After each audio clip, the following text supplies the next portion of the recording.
So in this example, we're going to look at dividing a polynomial by a quadratic. In previous examples, we've just looked at linear factors. So we want to do this division. So we've got x squared plus 2x minus 1. Note with this one, we've got a missing x term, so we're going to need to put that in. So we've got x to the 4 minus 3x cubed plus 3x squared. Then we're going to have to put in 0 x's, take away 5. So x squared to get x to the 4, multiply by x squared.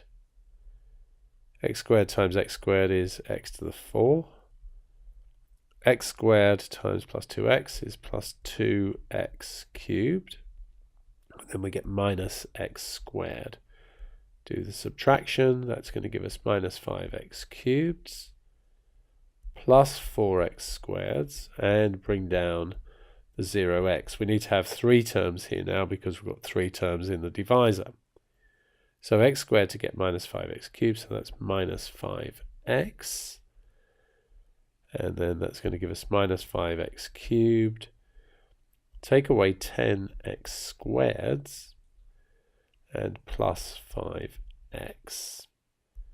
And subtract. So this disappears. Then we're going to get 14x squareds here. Minus 5x's, and bring down the minus 5.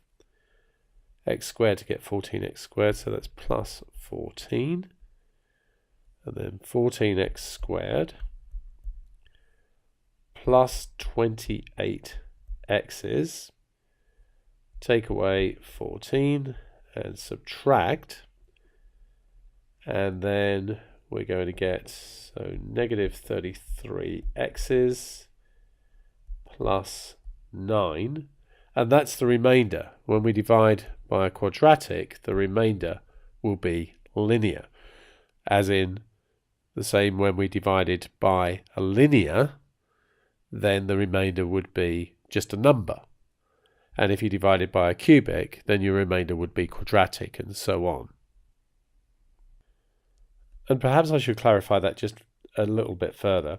So we've ended up with a linear remainder here, but you could end up with a remainder where the coefficient here was 0.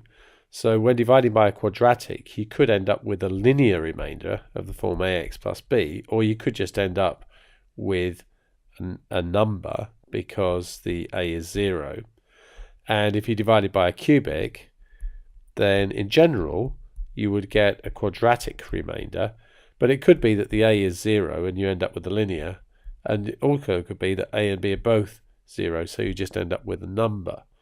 So as you divide by higher and higher order polynomials, there becomes more different things that the remainder could be, but it will always be a polynomial of lower degree than the divisor.